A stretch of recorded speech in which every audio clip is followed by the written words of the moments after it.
পদ্মা যমুনা নদীর তীব্র স্রোতের কারণে মানিকগঞ্জের দৌলতপুর ঘিওর ও শিবালয় উপজেলার প্রায় ২৫ কিলোমিটার এলাকা জুড়ে অব্যাহত রয়েছে নদী ভাঙন। এরই মধ্যে নদী গর্ভে বিলীন হয়েছে অর্ধশতাধিক বসতবাড়ি।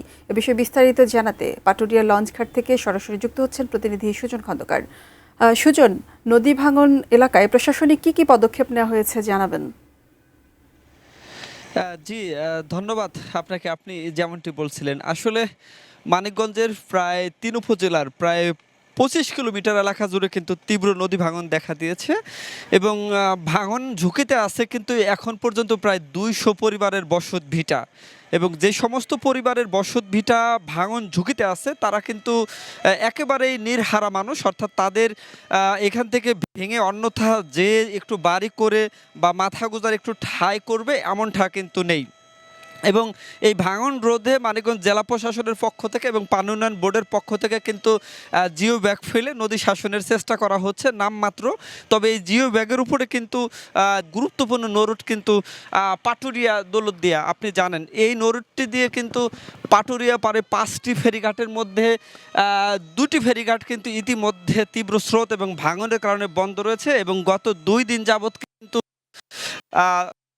যে লঞ্চ পাটুরিয়া লঞ্চ অ্যাপ্রোচ সড়ক বা সংযোগ সড়ক কিন্তু পানিতে তলিয়ে গেছে এবং যার কারণে কিন্তু লঞ্চের যে যাত্রী পারাপারে কিন্তু চরম পরিমাণে কিন্তু ব্যাহত হচ্ছে। আমি এই মুহূর্তে ক্যামেরার মাধ্যমে সেই দৃশ্যটাই কিন্তু দেখাচ্ছি, অর্থাৎ ডাঙা থেকে প্রায় 200 ফিট দূরে কিন্তু লঞ্চ ঘাটটি। এবং আপনি জানেন যে এই পাটুরিয়া দৌলতদিয়া এই নদীটি ব্যবহার করে কিন্তু দক্ষিণ পশ্চিম অঞ্চলের প্রতিদিন প্রায় 2000 যানবাহন এবং শত শত মানুষ কিন্তু বাড়ি ফিরেন এবং এই পদ্মা এবং যমুনার পানি হুট করে বেড়ে যাওয়ার কারণে কিন্তু এই ফেরিঘাট সহ বিস্তীর্ণ এলাকায় নদী ভাঙনের পাশাপাশি কিন্তু ভাঙনের কবলে পড়েছে কিন্তু এই ফেরিঘাট এবং লঞ্চ ঘাট। ইতিমধ্যে কর্তৃপক্ষ কিন্তু ব্যবস্থা নিয়েছে, এখানে জিও টিউবের মাধ্যমে বালুর যে ব্যাগগুলো ফেলে কিন্তু তারা এই যাত্রী পারাপারের একটু আপাতত ব্যবস্থা করছেন, কিন্তু নদীর পানি কিন্তু বৃদ্ধি বা বহমান রয়েছে।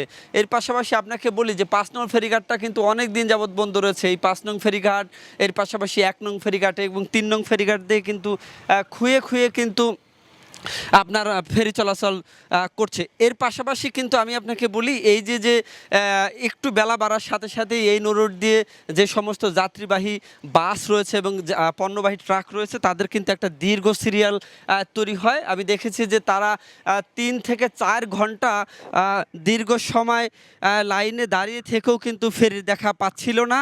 এবং এর পাশাপাশি আপনাকে আরেকটু বলি, এই তীব্র স্রোতের কারণে আগে যেখানে ফেরি চলাচল করতে 30 মিনিট সময় লাগতো এখন কিন্তু সেখানে 1 ঘন্টা সময় লাগছে। সব মিলিয়ে কিন্তু চরম দুর্ভোগ সৃষ্টি হয়েছে এই পদ্মা এবং যমুনার পানি বৃদ্ধির কারণে।